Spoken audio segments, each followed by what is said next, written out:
আজকে বিয়ের 2 বছর পর হইছে, তাই বিয়েটা শোনা আব্বাই জান কথা কয় না রে ভাই। মানে সকালবেলা উঠে 2টা, দুপুর বেলায় 3টা, শোয়ার সময় 4টা, মানে আবার ঘুম থেকে উঠেও দেখেছে বা বেটা আছে না? হ্যাঁ বেটা আছে তো, কিন্তু বেটা তো লিক মাঝে মাঝে মধ্যে কথা কয় না। এই লিক বেটাক সুমা দেওয়া অস্থির। কোনো কারণে যদি প্রতিবেশী কোনো কারণে আপনার ওই বেটার গায়ে একটু চর দেয়, কথা কয় লাগে টাকা বাগে দেব, না লাগলে একাই দেবো, তো কথা কয় না। এমন মোহাব্বতের বাপ আছে না? আছে না নাই? যদি আমার মতো ইমাম কইতাম বাইরে আল্লাহর রাস্তায় এই ছেলেটাকে জবা করা লাগবে, আপনি কি কইতেন? কয় ওই সাইড দাগের বাইরে মোহনপুর এলাকায় যেন আপনাকে না দেই হুজুর, ওয়াজ ভালোই করছেন আপনি, সব্বনেশে কথা কর জায়গা পান না, আমার সাওয়ালের গলায় ছুরি দেওয়া লাগবে না। আর 80 বছর বয়সে বেটা কইছে, আহ কি বেটা, কোরআনের ভাষায় বিগুলা আমিন হালিম, আল্লাহ পাক বলে আমি ধৈর্যশীল পুত্র তোমারে দিয়েছি। বাবা চোখের উপরে কালো কাপড় বাঁধলেন, সন্তানকে হাত পা বেঁধে শোয়া দিয়েছেন। জিবরাইল আমিন 4 বার দুনিয়া আসার জন্য 600 ডানার ঝাঁকি মেরেছিলেন, বুখারীর বর্ণনায় পাওয়া যায়। নবীজির কাছে জিবরাইল বলতেছেন, নবী গো, দুনিয়া আসার সময় আমি সাধারণ 2টা ডানার ঝাঁকি দেই, কিন্তু আমি জীবনে 4 বার 600 ডানাই ঝাঁকি দিয়েছিলাম। নবী বলছেন, জিবরাইল রে, কোন জায়গায় তুমি ঝাঁকি দিয়েছো বলো? জিবরাইল আমিন বলেছেন, 1 নাম্বার, ইব্রাহিম আলাইহিস সালামকে যখন অগ্নিকুণ্ডে ফেলে দেওয়া হচ্ছিল, ঠিক ওই মুহূর্তে আমি জান্নাতি কাপড় নিয়ে যাইতে 600 জানার ঢাকি দিয়েছিলাম। 2 নাম্বার, ইব্রাহিম তার নিজের সন্তান ইসমাইলকে শোয়া দিয়েছে, ছুরি রেডি, বাবাও রেডি, সন্তান প্রস্তুত, আল্লাহর রাহে কুরবানি হবে, কিন্তু জীবনের যে তার কাছে মানটা বড় দামি। যখন বাবাটা তাকে ছুরিটা চালায় দিবে, ওই মুহূর্তে আল্লাহ ডাক দিল, জিবরাইল রে। জিবরাইল আমিনের হেডকোয়ার্টার হলো সিদরাতুল মুনতাহা। সিদরাতুল মুনতাহায় জিবরাইল আমিন বসে আছে। রব্বুল আলামিন ডাক দিয়ে বললেন, রে জিবরাইল, আর দেরি নয়, দেখো না আমার ইব্রাহিম ইমানের পরীক্ষায় নিজের সন্তানের গলায় ছুরি চালাইতেছে। যারে জিবরাইল, যা জান্নাতের ভিতরে দুম্বা নিয়া ইসমাইলের জায়গায় শোয়া দাও। জিবরাইল আমিন ডাক দিয়ে বলে, আল্লাহ, জান্নাতের মধ্যে তো দুম্বার আবাদ হয় না। আল্লাহ পাক ডাক দিয়ে বলে, জিবরাইল রে, ওই যে হাবিল কাবিলের মধ্যে একটা ভাই যে তাকওয়া নিয়ে একটা দুম্বা আমার রাস্তায় কুরবানি করেছিল, এইটাই দুনিয়ার জমিনে, এই পৃথিবীতে প্রথম কুরবানির ইতিহাস। ও জিবরাইল, ওই সাদা দুম্বাটা জান্নাতের মধ্যে আমি পেলে বড় করেছি, দেখো জান্নাতের মধ্যে এখনো খাবার খাইতেছে। ও জিবরাইল, যাও ওই দুম্বাটা নিয়ে যাও, ইসমাইলের পরিবর্তে দুম্বাটা তার তরবারির নিচে ছোঁয়া দাও। এই জায়গায় যদি রাউতানের 2 গোষ্ঠীর ক্ষমতা থাকতো, এক গোষ্ঠী হলো মিষ্টি আনতে পারে, আর এক গোষ্ঠী বৃত্তি মানে তুলে দিতে পারে, কি কন? লাশ কয়টা পড়তো? কথা কয় না, পড়তো না। যা কইতো, এই বৃষ্টি আন, যে যার পাওয়ার আছে কয়তো বৃষ্টি আমার জমি থেকে যেতেছে, কেন কইতেছে আমি বৃষ্টি আনবো না, আমি কেবলই লাগাইছি, ওইটা বৃষ্টি গেলে পৌঁছে যাইব। এখন বাস্তাতে আছে, বড়ি দিয়ে ওইটা শেষ, কথা কয় না। আল্লাহ দিলে ছাতি ঠেকান যাইব না, ছাতি দইরা, আর আল্লাহ দিলে আনা যাইব না। তবে অনেকদিন বৃষ্টি হয় না, বৃষ্টি আমাদের দরকার। আল্লাহ যদি বরকতের পানি দেয়, আমরা ভিজেই খুশি, কথা কন না কা? আজকে ভিজতে রাজি আছি, কারা কারা? আমিন ক। বরকতের বৃষ্টি অনেকদিন হয় না, প্রয়োজনে বীজমু মাইকালা ভাই খালি একটু রেডি রেখেন, উপরে খালি কোনো মতো যেন কাপড়টা ফেলে দেওয়া যায়, কথা কয় না? যে আমাদের আবেগে যেন বাইরে আবার বিবেক নষ্ট না হয়, আপনি আবার রেডি রেখে। কষ্ট হইতেছে? তাহলে এবার যারা কুফরি করবে, ইমানদারের কথা বললাম, এবার কুফরি যারা করবে, আনজারতাহুম আম লাম তুনজিরহুম লা ইউমিনুন। আল্লাহ পাক বলছেন, এই জাতীয় লোককে বুঝাও আর না বুঝাও সমান, এরা ঈমান আনবে? এরকম লোক আছে না নাই? আছে না নাই? হুজুর সারা দিন ওয়াজ করবি ঠিক, মাথাও ঝাহায়, কিন্তু আমল নাই। কথা কন আরো জোরে। হুজুরে ওয়াজ শোনার সময় এরকম করে, কিন্তু মানে বুঝতেছে, ওয়াজ গিলতেছে, খাইতেছে, কিন্তু ওই যে একটা মাছ আছে, মাছটার নাম তেলাপিয়া মাছ, গেলেও যত তাড়াতাড়ি উগরায় তত তাড়াতাড়ি। কথা কয় না রে ভাই? তেলাপিয়া মাছ গেলেও যত তাড়াতাড়ি উগরায়ও তাড়াতাড়ি। এই জাতীয় কিছু লোক আছে, ওয়াজে বসেও ভালো, মসজিদেও যায় জুমার দিন, ওয়াজ গেলে মানে বুঝতেছে কিন্তু আমল নাই। কি নাই? এইগুলো হলো ওই দলে যেগুলো শোনে ঠিক, আমল করে। এইবার বলেন এই জাতীয় লোক আমাদের মধ্যে বেশি না কম? জোরে বলেন বেশি না কম? এরা হলো মুনাফিক। আল্লাহর ভাষায় এরা কি? মুনাফিক হওয়ার শর্ত হলো মুসলমান হওয়া। কি হওয়া? মুসলমান হলেই মুনাফিক হবে। কাফেররা মুনাফিক হয় না, ইহুদি খ্রিস্টানরা মুনাফিক হয় না, বিজাতিরা মুনাফিক হয় না, কাফেররা মুনাফিক হয় না। মুনাফিক তারাই হয় ঈমান আনার পরে যারা তিনটা কাজ করে। এক নাম্বার জাহাদাসা কাযাবা, ঈমান আনার পরে যারা মিথ্যা কথা বলে, এরা হলো মুনাফিক। এইবার বলেন মুসলমানের মধ্যে, এই রাউতানের মধ্যে মিথ্যাবাদী। দুই নাম্বার ওয়াদা দিলে খেলাপ করে। তিন নাম্বার আমানত রাখলে খেয়ানত করে। কাফের যারা, তারা মিথ্যা কথা বললো অসুবিধা নাই, ওরা তো কাফের, ওরা ইহুদি, ওরা খ্রিস্টান। কিন্তু নবী বলেন মুসলমান হয়ে ঈমান আনার পরে, মুসলমান দাবি করার পরে যারা মিথ্যা কথা বলবে, এরা হলো মুনাফিক। মুসলমান দাবি করার পরে যারা ওয়াদার খেলাপ করবে, এরা মুনাফিক। মুসলমান দাবি করার পরে যারা আমানতের খেয়ানত করে, এরা মুনাফিক। পৃথিবীর মুসলমান আর এই মুনাফিক হয়ে যারা কবরের মধ্যে যাবে, তাদের কোনো ছাড় নাই, তাদের কোনো ছাড় নাই। রব্বুল আলামিন সূরা মুনাফিকুনের 6 নম্বর আয়াতের মধ্যে বলছেন, নবী গো, এই মুনাফিকদের জন্য আপনি দোয়া করেন আর না করেন, আমি আল্লাহ তাদের গুনাহ মাফ করব। মুনাফিকদের ব্যাপারে নবীর দোয়াই কবুল হয় নাই, তাহলে আমার দোয়া কেমনে কবুল হবে? খুব ভালো করে বুঝবেন।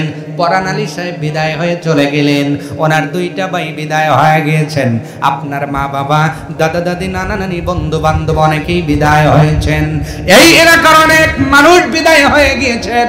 আমরাও একদিন বিদায় হয়ে চলে যাব, কিন্তু এই বিদায়ের পূর্বে যদি মুনাফিক হই, আমার দোয়া কোনো মাওলানার দোয়া কবুল হবে না। সূরা মুনাফিকুনের 6 নম্বর আয়াতে রব্বুল আলামিন বলছেন, পৃথিবীর মানুষ, মুনাফিকের নামে আমার নবীর দোয়াই কবুল হয় নাই, কোন আলেমের দোয়া কবুল হওয়ার সম্ভাবনা সম্মানিত হাজিরিন, নবী হাত তুলতে দেরি হয়েছে, দোয়া কবুল করতে দেরি হয়। সেই নবী দোয়া করেছেন, মুনাফিকদের নামে ওই নবীর দোয়া আল্লাহ কবুল করেন নাই। ওরা উত্তরের মুসলমান, খুব ভালো করে বুঝবেন। মদিনার মুনাফিক সর্দার নাম হলো আব্দুল্লাহ ইবনে উবাই। আলোচনাটা করেই আলোচনা শেষ হয়ে যাবে, যেহেতু আকাশের পরিস্থিতি বেশি ভালো নয়। খুব ভালো করে বুঝবেন সম্মানিত হাজিরিন, ওরা উত্তরের মুসলমান, মুনাফিক সর্দার আব্দুল্লাহ ইবনে উবাই খুব অসুস্থ, মৃত্যুবরণ করবেন। মৃত্যুর ঠিক আগ মুহূর্তের ঘটনা।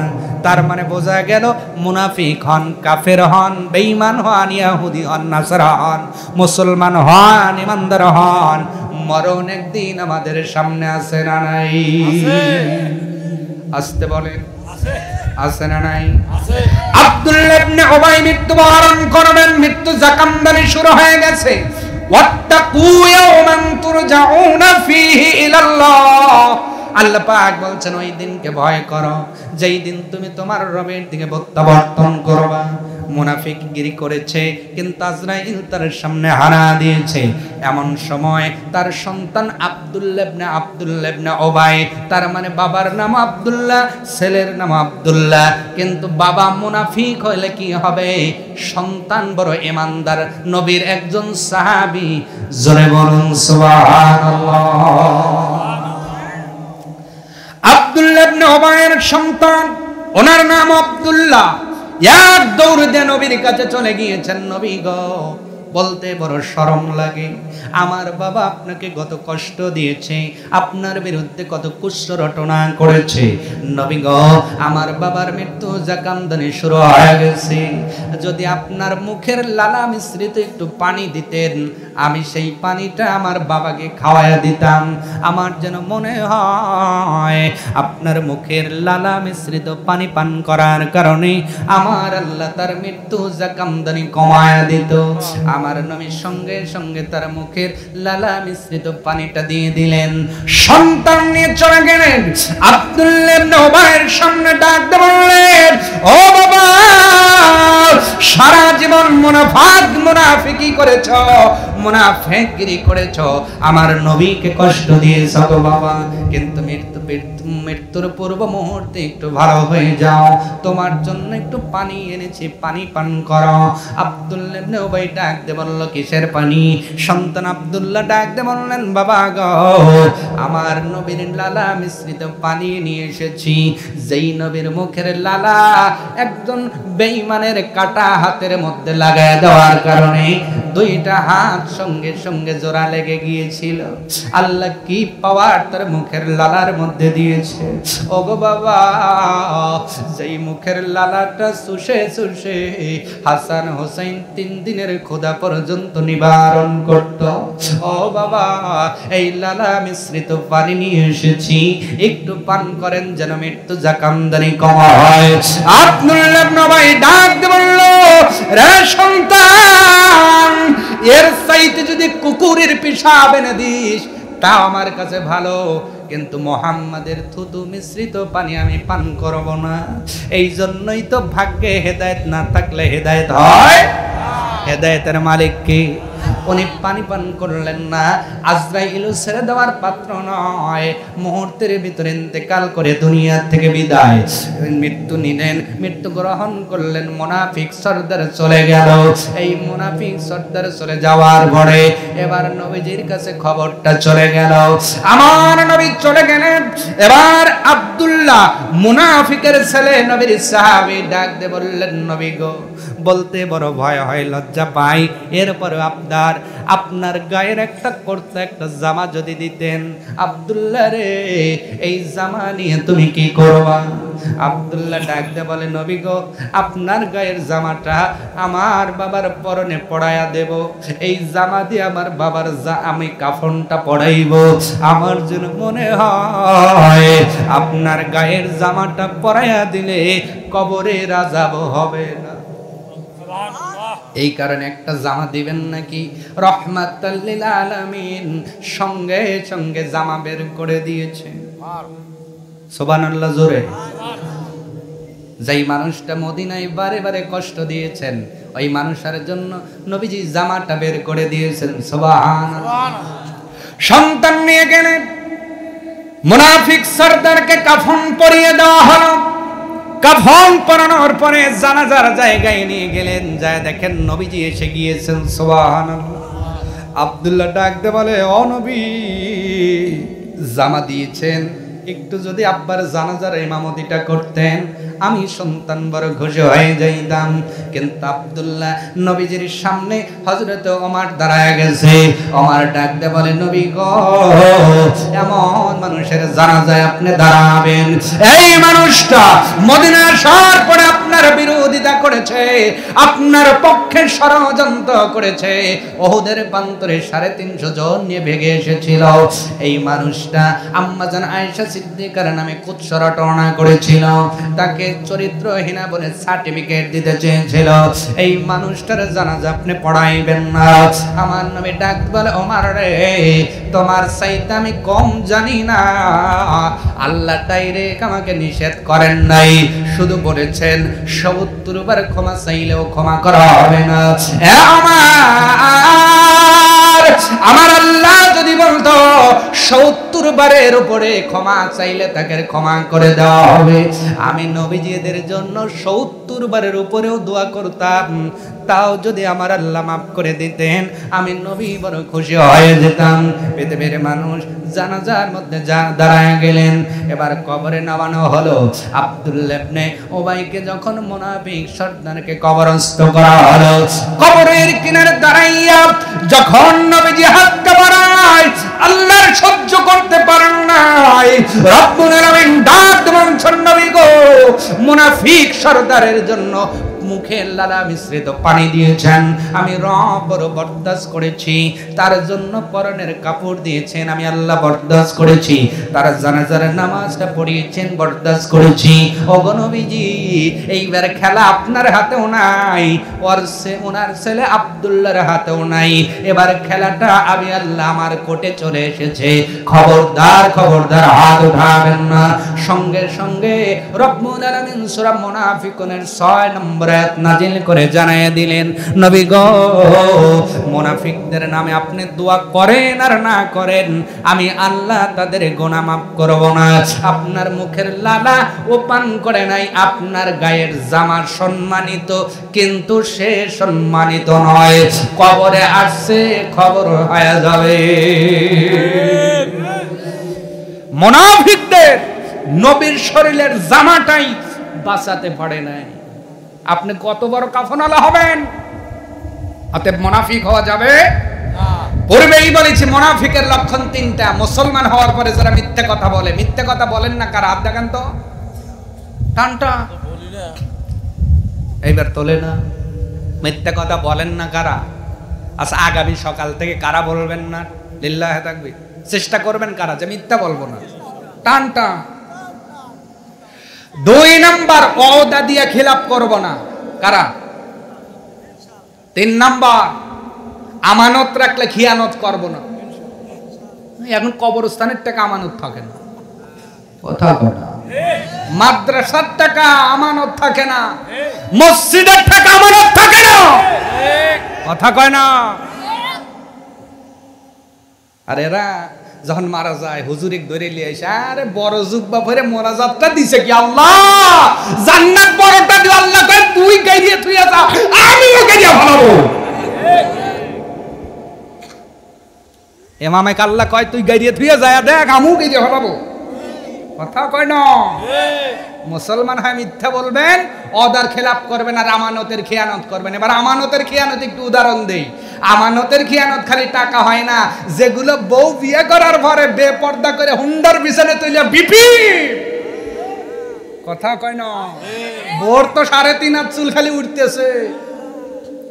ওই বাবা তোমার কাছে ওই মেয়েটা আমানত দিয়েছিল, খবরদার যদি পর্দা খেলাফ করে ঘোরাও তুমি খেয়ানতকারী, তুমি মুনাফিক, কথা কয় না। এরকম আছে না?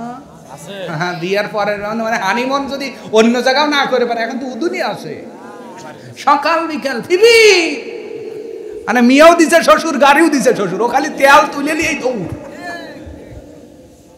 কথা কন। এরকম স্বামী আছে না নাই? আরে ভাই, স্ত্রী আপনার, হক আপনার, কথা কয় না। আল্লাহ বলে তোমার স্ত্রী তোমার হক, নবী বলছে তোমার স্ত্রী তোমার হক। আর আমরা খোলা বাজারের মতো দেখো বিয়ে করছি, এটা আমানতের খেয়ানত। কিসের খেয়ানত? মেহরবানি করে এগুলো বন্ধ করতে হবে, মিথ্যা ছেড়ে দিতে হবে। আজকে বিয়ের সময় তো হাজারো মিথ্যা না হইলে বিয়ে হয় না। জোরে জোরে জোরে ছেলে করে কি? ছেলে মেলা কিছু করে, কি করে তা কয় না। বিয়ের পরে দেখা গেছে আসলে মেলা কিছু করে, খালি মেলায় মেলায় ঘুরে। কি কিসে করে? এই জন্য বাবা কইছে মেলা কিছু করে, মেলায় যা কিছু করে। কি করে? বলে মেলা দাও খালি ঠেলা। আছে না নাই? আছে। মিয়ার মধ্যে ছেলে পক্ষের মিথ্যা, মিয়া পক্ষের মিথ্যা। যেই সম্পর্ক মিথ্যা দিয়ে শুরু হলো, ওই সম্পর্কের মধ্যে কি বরকত থাকবে? থাকবে। অতএব আমরা আল্লাহ পাকের কাছে দোয়া করবো, আমরা কখনো কুফরি করব না, মুনাফিকগিরি করব না। যদি করি খতাম আল্লাহু আলা কুলুবিহিম, মনে রাখবেন আল্লাহ অন্তরে সিলগালা করে দিবেন। নাউজুবিল্লাহ বলেন। সম্মানের হাজিরিন, তাহলে বোঝা গেল মরণ আছে, মুনাফিক সর্দার চলে গিয়েছেন, সেই আব্দুল্লাহ জুল বাজাজাই উনিও চলে গিয়েছেন, নবীজি বিদায় হয়েছেন, সাহাবীরা চলে গিয়েছেন, এই যে পরাণ আলী সাহেব চলে গিয়েছেন, ওনার দুইটা ভাই চলে গিয়েছেন, আমরাও চিরদিন থাকবো না, চলে যেতে হবে। ওই দিন ওই কবরে যাওয়ার আগে ইমানদার হন, মুসলমান হন, মিথ্যা ছেড়ে দেন, ওয়াদা খেলাফ ছেড়ে দেন, আমানতের খিয়ানত ছেড়ে দেন, খাঁটি মুসলমান হন, আপনার জন্য কবরটা শান্তিময় যিনি করে দিবেন তিনি কে? জোরে বলুন তিনি কে? সামনে কোরবানি আসতেছে না, কথা কয় না? এখানেও তো বড় বড় মুসলমান পাওয়া যাবে। বলে হুজুর ওই দিন আইসেন 3.5 কেজি বসা আলাই, কয় কেজি? মানে এরা হলো গরু খায় মুসলমান, কথা কয়। কোরবানি দিবে 1.5 লাখ টাকার কোরবানি দেয়, কিন্তু 500 টাকার লুঙ্গি ছাড়তে পারে না। এই জন্য কয় আকারে কাজ, 6 আকারে সাপ। কি সারা ছাত্র আছে, কথা কয় না? কি হয়েছে? কাঁচা দম ধরা লাগবে, কম কম কাঁচা দিয়ে ধরতেছে বর্ষা, ইমামের খালি কাঁচা দেওয়া বাকি আছে, কথা কয় না? কাঁচা দেওয়া দম ধরা কি ফরজ না, কথা কন না? আপনাদের রাউতানে এই নিয়ম নাই, কথা কন? আমি তো এমামতে এখন করি দুনিয়াতে, কিছু পশু আমার জবাইও করা লাগে, দুই একটা যাই করি, স্পষ্ট বলেছি, যেই পশুওয়ালা দম ধরবেন কাঁচা দিয়া, আমি আপাতত সেই পশুর গলায় ছুরি দেব, কারণ কোরবানি করা ওয়াজিব। আর এই যে 70 টাকা কি, জোরে কয় না, আরো জোরে, 70 টাকা ফরজ কোরবানি করা, তাহলে অজিব বড় না ফরজ বড়? সবাই বলেন, অজিব বড় না ফরজ বড়? তাহলে অজিব পালন করতে, ছোটটা পালন করতে যা বড়টা নাই। কি মুসলমান আপনি? এখন থেকে ট্রাউজার কিনবেন, যারা দম ধরবেন আজ থেকে ট্রাউজার কিনবেন, কাল থেকে মোহনপুর থেকে উল্লাপাড়া গেলে ট্রাউজার কিনে আনবেন। এক ট্রাউজার তো একবারে নষ্ট হয় না রে ভাই, এই ট্রাউজার যদি 2 মুইসা রেখে দিতে পারেন, এক ট্রাউজার দিয়ে তো লাতির মুখ দেখবেন আপনি, কথা কয় না? এই একটা ট্রাউজার কিনবেন, তাহলে আর দম ধরতে কাঁচা দেওয়া লাগবে। বলে হুজুর কাঁচা দেই কয়েকটা নিয়তে, অন্যায় তো কম করি নাই, কাঁচা দিয়ে দম ধরে কই আল্লাহ ইমানদার কম না, কাঁচা দাও ইমানদার, কাঁচা দিয়ে কোরবানি দিতেছি, কবুল করি আল্লাহ, কথা কয় না? কোরবানিটা সঠিকভাবে আদায় করবেন ইনশাআল্লাহ। চিন্তা করেন ওই দিন যদি ইসমাঈল আলাইহিস সালাম কোরবানি হয়ে যেতেন, তাহলে কি হতো? কি হতো? আপনার ছেলেকে কোরবানি দেওয়া লাগতো। যার 3টা ছেলে আছে, কোনটার গলায় মালা পরব, কথা কয় না রে? সুবহানাল্লাহ, একটাও নিজের বাড়ির নাই, মোট নানির বাড়ি, কথা কয় না রে ভাই? খারাপ বললাম? একটা কি নিজের বাড়িতে আছে? কোরবানি এই যে জিলকত চলতেছে, এই চাঁদ উঠলেই তো নাই, কইলো যে নানির বাড়ি যায় যদি নিরাপদ না, ওই ঢাকা যাবো ভিক্ষা করে খাবো, তাও বাপের বাড়ি নেই, বাপ আমাকে কোরবানি দিবে, কথা কয় না? আল্লাহ বাঁচিয়ে দিয়েছেন কেন? ইসমাইলের পরিবর্তে দুম্বা কবুল হয়েছে, সুবহানাল্লাহ। এই জন্য আল্লাহ কোরআনের ভাষায় বলে বাহিমাতুল আনআম, আমি তোমাদের জন্য চতুষ্পদ জন্তু থেকে যা রিজিক দিয়েছি, তার গলায় আল্লাহর নাম স্মরণ করে ছুরি চালাও, আমি আল্লাহ তোমার আমলের গুনাহগুলো মাফ করে দেব। কেন দুম্বা কবুল হলো? আর সেই দুম্বাটা কোন দুম্বা এইটা জানা লাগবে না, কথা কয় না? আল্লাহ কি জান্নাতে পশু পালে, কথা কন না? কে পালে? পালে আপনারা ভুল জানেন, যারা বলছেন পালে না, এটা ভুল কথা। কারণ জান্নাতের মধ্যে আল্লাহ দুপুর বেলায় যেই ডিনার দিবেন, আপনার লাঞ্চ করাবেন, দুপুর বেলায় যেই লাঞ্চটা দিবেন, কিতাবের মধ্যে লেখা হয়েছে সেই লাঞ্চটা হবে জান্নাতি সেই ষাঁড় গরু। আল্লাহ জান্নাতে পেলেছেন, জান্নাতের মেশক আম্বর তারা খেয়েছে, খুব হুষ্টপিষ্ট ষাঁড়, এইগুলো জবাই করে জান্নাতীদেরকে দুপুর বেলায় লাঞ্চ পরিবেশন করা হবে। ষাঁড় গরুর কলিজা বুনো আসবো আপনার সামনে, হ্যাঁ এই ষাঁড় না, ফিট খাওয়াই না ষাঁড় না, মেশক আম্বর খাওয়া ষাঁড়, ও জবা করার সাথে সাথে বাসনা বেরোইব। সুবহানাল্লাহ, একটু জোরে হবে না? কিন্তু ষাঁড় তো আল্লাহ পালে, দুম্বা পালে না তো। কিন্তু এই দুম্বাটা আসলো কোথার থেকে জানেন? কোরবানির ইতিহাস। ওই যে হাবিল কাবিল 2 ভাই, মনে আছে? এক ভাই দিল কিছু ধান, কিছু শস্য ভেজাল কোনো মতো, কারণ আল্লাহ কইছে দেওয়া লাগবে, তাই আমাদের ভিতরে এমন মার্কা আছে না, আছে, আল্লাহ কইছে তাই কোরবানি দেওয়া লাগবে। ন্যাংরালুলা না হয়, গোস্ত একটু বেশি হইলে হইব। ঠিক, পশুর চেহারা দেখি না, খালি গোস্তর মাপ দেখি। বলে যেইটা একটু বেশি গোস্ত আলা, গোস্ত কিনাই লাগে হুজুর, সারা বছর খাওয়াই লাগে, ফ্রিজ কিনে রাখছি, কোরবানি একটু বড় দিয়ে হাতায় রাখুন, সারা বছর বাই করে খাও। কথা কয় না। এই জন্য আমাদের লক্ষ্য পশু না, আমাদের লক্ষ্য কি? ওজন। ওজন ভুল বললাম? তো ওই ছেলেটা শস্য দিল, আর যে তাকওয়াবান ছেলে উনি দিল একটা, ওনার দুম্বার ভিতরে যেটা শ্রেষ্ঠ দুম্ব, হুষ্টপুষ্ট, উনি দুম্বার আবাদ করতেন, দুম্বা পাসতেন। এই পোষা দুম্বার মধ্যে একটি সাদা দবদবে দুম্বা দিলেন। ওই দুম্বাটা আসমান থেকে আগুন এসে দুনিয়ায় বর্ষ হলো, কিন্তু আল্লাহ নিজে জান্নাতের মধ্যে ওটা পেলেছে। ইব্রাহিম আলাইহিস সালাম মনে আছে, যখন ওই যে ছুরি চালাচ্ছেন, কি মানের পরীক্ষা, সুবহানাল্লাহ। 80 বছর বয়সে যেই ছেলে আল্লাহ দিছে, সেই ছেলের গলায় ছুরি চালান লাগবে? সোজা কথা। আজকে বিয়ের 2 বছর পর হয়েছে, তাই বিয়েটা শোনা আব্বা জান কথা কয় না রে ভাই। মানে সকালবেলা উঠে 2টা, দুপুর বেলায় 3টা, শোয়ার সময় 4টা, মানে আবার গমথে উঠেও দেখাইছে বা বেটা আছে না? হ্যাঁ বেটা আছে তো, কিন্তু বেটা তো লিক মাঝে মাঝে মতোই, কথা কয় না। এই লিক বেটাক সুমা দেওয়া অস্থির। কোনো কারণে যদি প্রতিবেশী কোনো কারণে আপনার ওই বেটার গায়ে একটু চর দেয়, কথা কয়, লাগে টাকা বাগে দেব, না লাগলে একাই দেবো, তো কথা কয় না। এমন মোহাব্বতের বাপ আছে না? আছে না নাই? যদি আমার মতো ইমাম কইতাম, বাইরে আল্লাহর রাস্তায় ছেলেটা জবা করা লাগবে, আপনি কি কইতেন? কয় ওই সাইড দাগের বাইরে মোহনপুর এলাকায় যেন আপনাকে না দেখি হুজুর, ও আসবানই করছেন আপনি, সব্বনেশে কথা কর, জাগা পান না, আমার সাওয়ালের গলায় ছুরি দেওয়া লাগবে না। আর 80 বছর বয়সে বেটা পাইছে। আর কি বেটা? কোরআনের ভাষায় বিগুলা আমিন হালিম, আল্লাহ পাক বলে আমি ধৈর্যশীল পুত্র তোমারে দিয়েছি। সেই বেটা, যেই বেটার চেহারার দিকে তাকাইলে অন্তরে শান্তি আসে, আল্লাহু আকবার। সেই ছেলেটা বাবার তরবারির নিচে, ছেলেটাও কি ডাকতে বলছে, আব্বা যদি আল্লাহ হুকুম দিয়ে থাকে ইনশাআল্লাহ, ইনশাআল্লাহ করে বলছে, আপনি আমাকে ধৈর্যশীলের কাতারে পাবেন। আব্বা গো, আপনার চোখটা একটু বেঁধে নেন। কেন বেটা?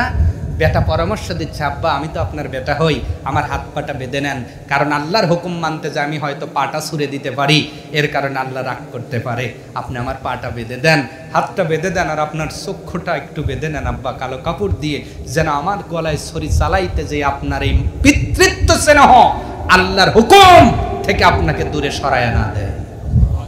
একটু জোরে হবে না সুবহানাল্লাহ? দুম্বার ইতিহাস বলতেছি, মনে আছে?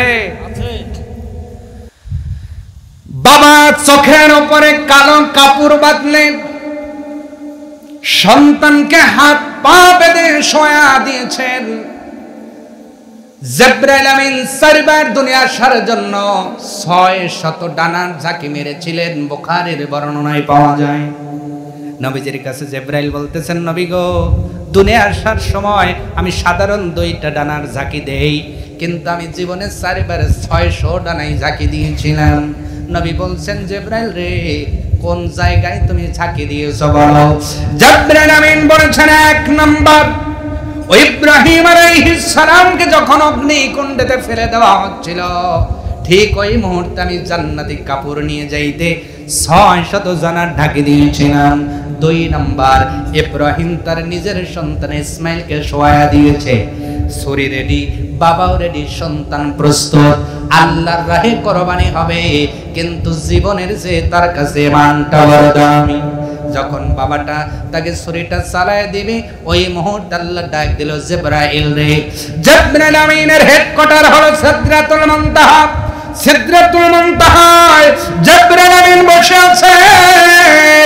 রব্বুল আলামিন ডাক দিয়ে বললেন, রে জিবরাইল, আর দেরি নয়, দেখো না আমার ইব্রাহিম ইমানের পরীক্ষায় নিজের সন্তানের গলায় ছুরি চালাইতেছে।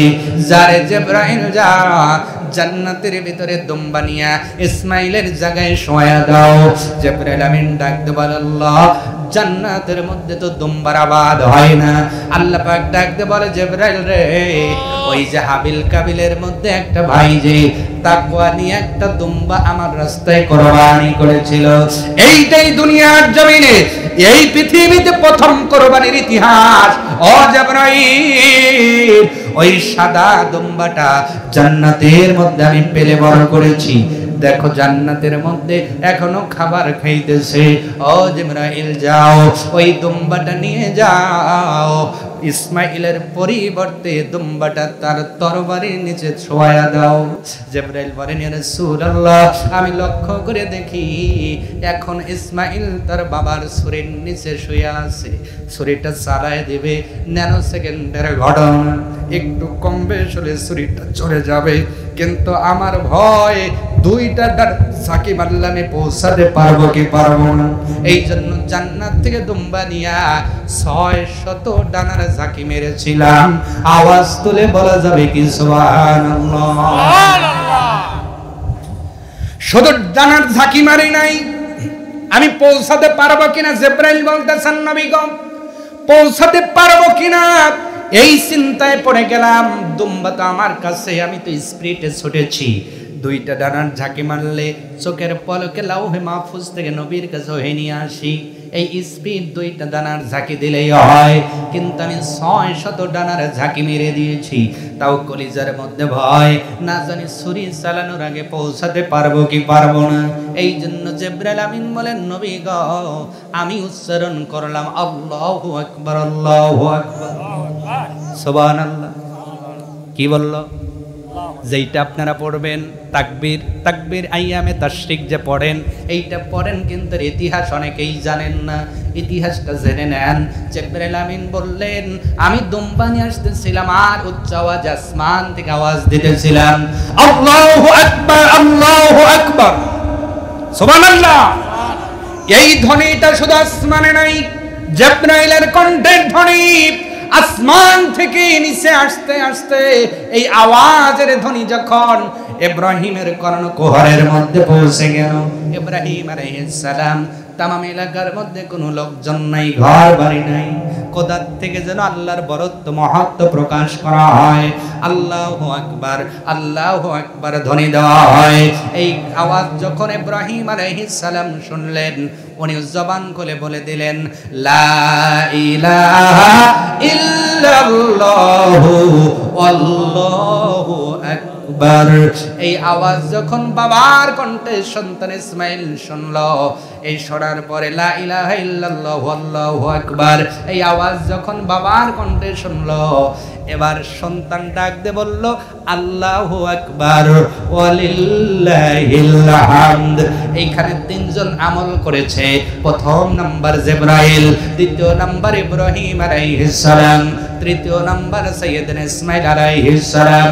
এই তিনজনের আমলটা আজকে আইয়ামে তাশরিক হয়ে গেল। আল্লাহু আকবার, আল্লাহু আকবার, লা ইলাহা ইল্লাল্লাহু আল্লাহু আকবার, আল্লাহু আকবার ওয়ালিল্লাহিল হামদ। এই আইয়ামে তাশরিক নাজিল হয়ে গেল। জিবরাইল আমিন বলেন আমার ধ্বনি শুনে ইব্রাহিম আলাইহিস সালাম যখন আল্লাহর বরত্ব প্রকাশ করতেছিল, নবী গো এই মুহূর্তে আমি জান্নাতের দুম্বা নিয়া সন্তান ইসমাইলকে উঠাইয়া ওই জান্নাতের সাদা দুম্বাটা শোয়া দিলাম। বিসমিল্লাহি আল্লাহু আকবার বলে জাতির পিতা ইব্রাহিম আলাইহিস সালাম নিজের সন্তানের গলার উপরে যখন ছুরিটা চালায় দিলেন, ছুরিটা বসে গিয়েছে। বলেন তো ছুরি বসে গেলে বোঝা যায় কি যায় না? যদিও চোখ বাঁধা থাকে কিন্তু ছুরি তো বসে গিয়েছে। ইব্রাহিম আলাইহিস সালাম বড় খুশি, চোখটা খুলে দেখে সন্তান নয়, সাদা ধবধবে দুম্বাটা পড়ে আছে। পাশেই তাকায় দেখে জিবরাইল আমিন সন্তান ইসমাইলকে নিয়ে দাঁড়াইয়া ইব্রাহিম আলাইহিস সালাম ডাকতে বললেন ও জিবরাইল খবর কি? জিবরাইল আমিন বললেন নবী গো, আল্লাহ পরীক্ষায় আপনাকে 100তে 100 দিয়েছে। আপনার সন্তান ইসমাইলের ধৈর্য বড় খুশি হয়ে গেছে, বাপ ছেলের আমলটা আল্লাহ কবুল করছে। আমি জিবরাইল আর আপনার দুইজনের আমল আল্লাহ কবুল করে নিয়েছেন। কিয়ামত পর্যন্ত যতগুলো ঈদ হবে এই আইয়ামে তাশরিক মুসলমানগুলো উচ্চারণ করবে। এখানে তিনজনের আমলকে উচ্চারিত করা হবে। শুধু তাই নয়, আজকে ইসমাইলের আমলের কারণে, ধৈর্যের কারণে আল্লাহ খুশি হইয়া পৃথিবীর শ্রেষ্ঠ মানুষ এই ইসমাইলের বংশে রব্বুল আলামিন দান করে দেবে। আর জোরে বলুন সুবহানাল্লাহ। ইসমাইলের বংশে একজন নবী, নবী মুহাম্মাদুর, আর তার ভাই ইসহাক আলাইহিস সালামের বংশে আল্লাহ লক্ষাধিক পয়গম্বর দিয়েছিলেন, কিন্তু একজন পয়গম্বরের দামটা বেশি। সুবহানাল্লাহ। সেই কোরবানি, যেই তাশরিক বলবো, এখানে তাশরিক, আইয়ামে তাশরিক বলতেও তো অনেকের ভুল হয়, কথা বলে না, ভুল বললাম? বলেন তো সবাই। এইবার আর বলবো না, হুজুর অত ঠেকা পড়ে নেই, টেকা নিবেন ওয়াজ করে চলে যান, আমরা বলবো কেন? একটু বলেন তো দেখি। আল্লাহু আকবার বলেন, একটু প্র্যাকটিস করেন, সামনে তো বলা লাগবে। বলেন। লজ্জা করে অনেক মানুষ, এমন লজ্জা, এর বিয়ের দিনও তো এত লজ্জা পায় না। তা আপনারা এটা বললে কি গুনাহ হবে? শরম পান কেন? একটু বলেন, যদি ভুল থাকে শুদ্ধ হবে ইনশাআল্লাহ। একটু বলেন আল্লাহু আকবার। আল্লাহু বলেন, বলেন।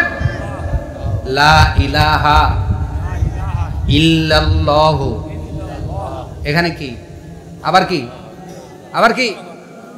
আল্লাহু আকবার না, আল্লাহু আকবার। এই যে এই জায়গা অনেকে ভুল করি, এখানে আল্লাহ হবে না, আল্লাহ হবে, অ আছে। আল্লাহু আকবার, আল্লাহু আকবার, লা ইলাহা ইল্লাল্লাহু, আল্লাহু আকবার, আল্লাহু আকবার। এই যে এই জায়গায় অনেকেই আল্লাহু আকবার বলে চলে যায় একসাথে, না, এখানে আল্লাহু আকবার, আল্লাহু আকবার, ওয়ালিল্লাহিল হামদ। ভুলটা আশা করি আপনারা ধরতে পারছেন না? কষ্ট হলো আপনাদের যে হুজুর ওয়াজ করতে এসে খালি আমাদের খাটায়? আরে খাটলে আপনার শুদ্ধ হবে, ঠিক কি না? ওয়াজ তো অনেক হলো, এবার কিছু নসিহত শোনেন। ঈদের নামাজে যাওয়া অনেকে ভুল করি। কি করি? কারণ ওই যে বছরে একবার পড়া লাগে, হাত বাঁধবো না ছাড়বো, এই জন্য তাকাই, পাশের আলা কি করে। ভুল বললাম? আমি গত ঈদে আমার উধুনিয়া মসজিদেই নামাজ হয়, আপনারা যারা গিয়েছেন, মসজিদ মাঠের চেয়ে কম ছোট না? কম ছোট না, অনেক মাঠের চেয়ে বড়।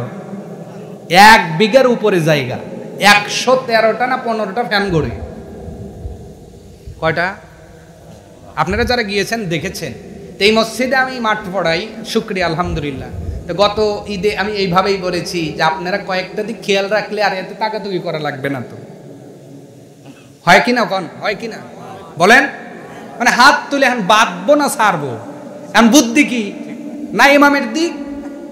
অথচ আল্লাহ স্পষ্ট বলেছেন, ফাওয়াইলুল লিল মুসাল্লিন আল্লাযীনা হুম আন সালাতিহিম সাহুন। আপনি নিয়ত করার পরে আপনার নজর থাকবে সেজদার জায়গায়। কোন জায়গায়? তা আপনার নজর ডাইনে বামে কেন? ওই যে বাঁধবো না, বাঁধবো না, বাঁধবো না, ছাড়ব। এ নিয়ে আপনার ইমাম সাহেবকে যাকে রাখছেন, ডিটেলস আজকে বলার সময় নয়, যেহেতু অনেক কথা বলেছি, এখন আমরা মোনাজাত দিয়ে চলে যাব। এই নিয়ে একটু বলবেন, ইমাম যাকে রেখেছেন আগেই বলে দিবেন, হুজুর আমাদের এই নিয়ে কথা শোনাবেন, নিয়ত নিয়ে কথা শোনাবেন, দাঁড়া নিয়ে কথা বলবেন। ইতিহাস কম বেশি সকলেই জানি, কিন্তু নামাজই যদি ভুল হয় তাহলে ওই ঈদের নামাজ পইরাও যা, না পইরাও। এই নিয়মের ইতিহাস জানতে হবে, নামাজের নিয়ম জানতে হবে। আপনি নামাজটা আত্তাহিয়াতু কেমনে পড়ছেন এইটা জানতে হবে, কেমনে দোয়া মাসুরা পড়তেছেন, কেমনে আপনি তাশাহুদ পড়তেছেন, কেমনে সুবহানা রব্বিয়াল আলা পড়তেছেন, কেমনে সুবহানা রব্বিয়াল আযীম পড়তেছেন, এই কথাগুলো আগে দরকার। বললাম? বলেন তো, রুকুতে যাই কি পড়ি আমরা? এই জায়গায় মনে হইতেছে কেস দিবে হুজুর। একজন বলেন, একজন মুসল্লিও নাই। হিন্দু বাইরে দেখে মনে করবো আমরাও যে এরাও তা নামাজের রুকুতে কি বলতে এরা কিছু কইবার পারতেছে না, আমরাও পারি না, এরাও পারে না। রুকুতে যে আমরা কি বলি এইটা বলেন, যদি ভুল হয় আজকে শুদ্ধ হবে ইনশাআল্লাহ। কি আচ্ছা একজন, আরেকজন সৎ সাহস। হ্যাঁ বলো। আচ্ছা একজন বলেন, এক মুরব্বী বলেন।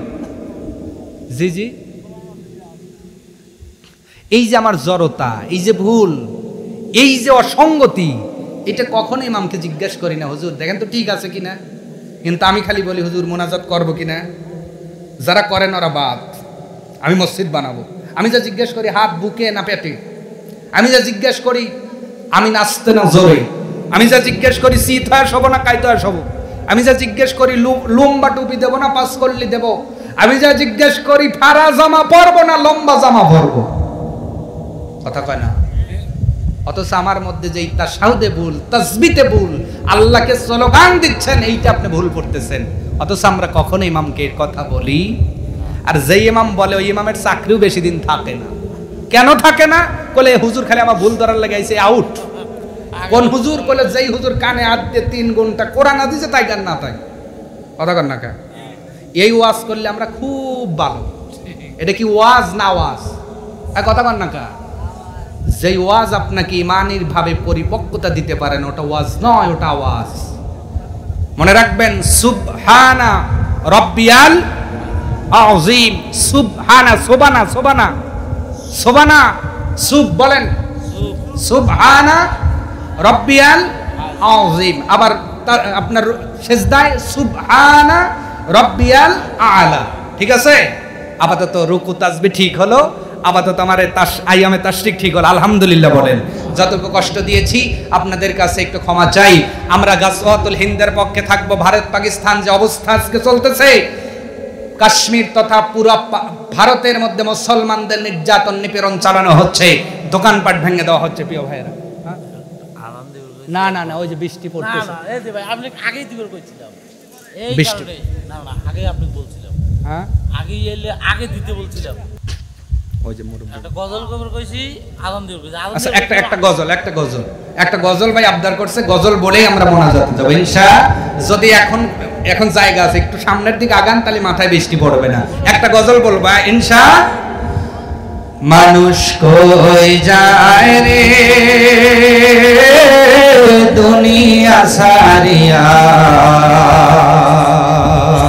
মসজিদের পালকি আইনা দোলা দেয় সাজায়া তারে জনমের লাগিয়া। মসজিদের পালকি আইনা দোলা দেয় সাজায়া তারে। আপনার কি হয়েছে?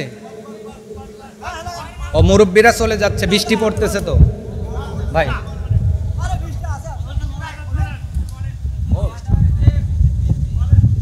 এক একজনের এক এক মত। আপনারা একটু ভিতরে আসেন, বৃষ্টিটা আপাতত তাহলে মাথায় পড়বে না। নাই তাহলে আমার সাথে একটু পড়েন। মসজিদের পালকি আইনা দোলা দেয় সাজায়া তারে জনমের লাগিয়া। এই গজল আমি ওখানেও গিয়েছিলাম, মনে আছে? ভাই বলছে ভাই ওই গজল বললেই চলবে, তার মানে ভালো লাগছে এই জন্য আবার এগিয়ে দিচ্ছি একটু। মসজিদের পালকি আইনা দোলা দেয় সাজায়া তারে জনমের লাগিয়া। এই বাড়ির লাগিয়া তুমি করলা মারামারি, মামলা মোকদ্দমা কইরা খোয়াইলা রে করি।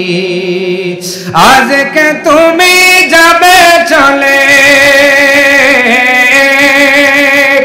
আজকে তুমি যাবে চলে সব কিছু ফালায়া।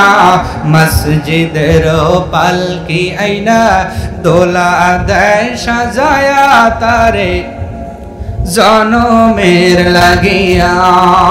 মসজিদের পালকি আইনা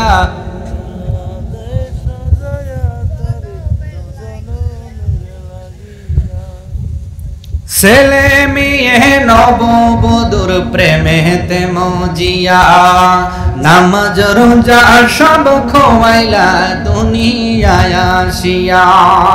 ছেলে মেয়ে নববধূর প্রেমেতে মজিয়া, নামাজ রোজা সব খোয়াইলা দুনিয়ায় আসিয়া। সেই ছেলেরাই গোসল দিবে,